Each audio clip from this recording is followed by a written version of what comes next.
نماز کے بارے میں ایک حدیث آتی ہے، میں اس حدیث کو جب پڑھتا ہوں مزہ آ جاتا ہے کہ نبی کریم صلی اللہ علیہ وسلم نے فرمایا کہ تحترقون تحترقون، تم لوگ جل رہے ہوتے ہو۔ اب دیکھیں نبی اکرم صلی اللہ علیہ وسلم کا کلام وہ ہے جو اوتیت جوامع الکلم، مجھے کلام کی جامعیت عطا کی گئی، یعنی تھوڑے الفاظ سے زیادہ مفہوم نکلتا ہے۔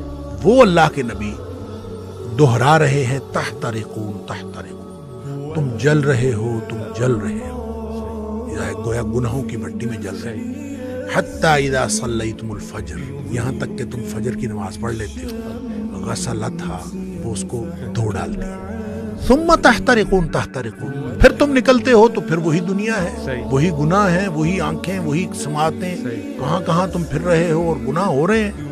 شکر ہے آگے ظہر کی نماز کا وقت آ جاتا ہے۔ حتی اذا صلیتم الظہر غسلتھا، تم ظہر کی نماز پڑھتے ہو، اس کو دھو ڈالتے ہیں۔ یہاں اسی طرح نبی پاک صلی اللہ علیہ وسلم نے پانچوں نمازوں کا ذکر کیا۔ ثم تحترقون تحترقون، پھر تم گناہوں کی بٹی میں جل رہے ہوتے ہو، آگے نماز آ جاتی ہے، غسلتھا، وہ اس کو دھو ڈالتے ہیں۔ لیکن جب عشاء کی نماز کی بات کی نا تو آپ نے فرمایا کہ حتی اذا صلیتم العشاء غسلتھا، وہ اس کو دھو ڈالتی ہے۔ اس کے بعد آپ نے ثم تحترقون نہیں فرمایا، آپ نے فرمایا تو ثم تنامون، پھر تم سو جاتے ہو، پھر تم سو جاتے ہو۔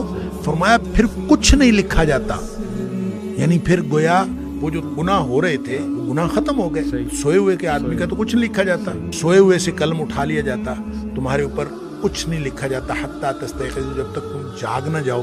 اچھا اس کا مطلب یہ ہے کہ جو نہیں سویا عشاء کے بعد تو وہ تو تحترقون تحترقون ہو جائے گا۔ تو یہاں سے ایک بات، ایک مسئلہ نکلتا ہے کہ ہم جو عشاء کی نماز پڑھ کے جاگتے رہتے ہیں اور 11-12 بجے تک جاگتے رہتے ہیں، وہ ہم گناہوں کو سمیٹتے رہتے ہیں اور غسلتھا کیے بغیر سو جاتے ہیں، اتنا بڑا رسک لیتے ہیں۔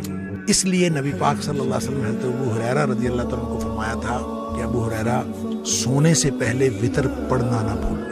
یہ جو وتر ہے یہ اصل میں رات کی نماز ہے، یہ عشاء کی نماز نہیں ہے، رات کی نماز ہے۔